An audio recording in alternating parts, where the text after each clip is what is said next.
In this example, we're given an equation in standard form, and what we want to do is find the vertex, the axis of symmetry, and get a nice graph going for this. So to do so, what I want to do is start lining up and identifying the pieces of information. So the 2 in front here corresponds with the A out in front. What that actually tells us about the graph is it tells us because our A is positive 2, it opens up. All right, so if it opens up, we're going to have this kind of general look going for our graph. And our vertex is going to be the lowest point on our graph. Next, let's go ahead and try to identify what is h and what is k. So you notice from the formula, h is inside the set of parentheses with the x. You also notice over here that the plus 3 is inside with the x.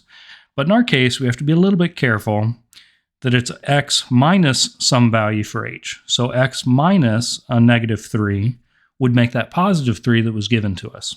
So h in our case is going to be negative 3.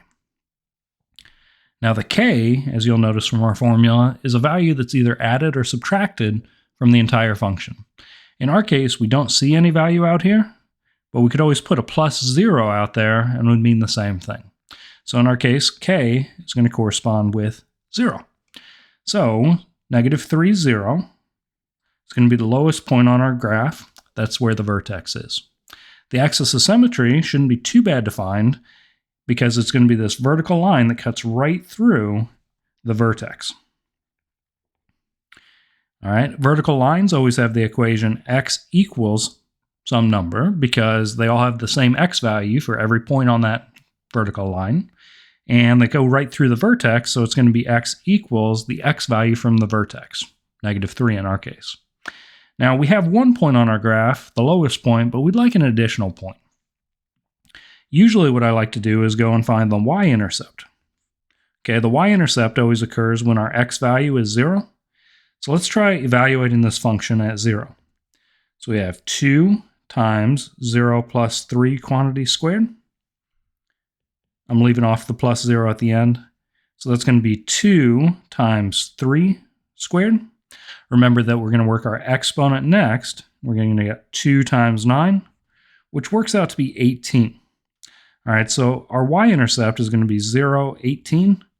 That's a little bit of a problem in our case because, as you can see, our y-axis only goes up to 10. So 18 is quite large. It's going to be way, way, way up here. All right, so we can't really use that value. Let's find an additional point. All right, that's all we need to do is, because we know where our vertex is, let's pick some value of x pretty close to that and then fill it in. So in my case, I'm going to go ahead and evaluate this at negative 2. All right, because our x value for the vertex was negative 3, let's just pick a value close to that. So we can go 2 times negative 2 plus 3, quantity squared. So that's going to be 2 times work what's inside the parentheses next, right? Negative 2 plus 3 makes positive 1. Exponent next. And finally, 2 times 1 makes 2. So we have negative 2, positive 2. All right, we evaluated this at negative 2. Got a y value coming out of positive 2, so that's an additional point on our graph.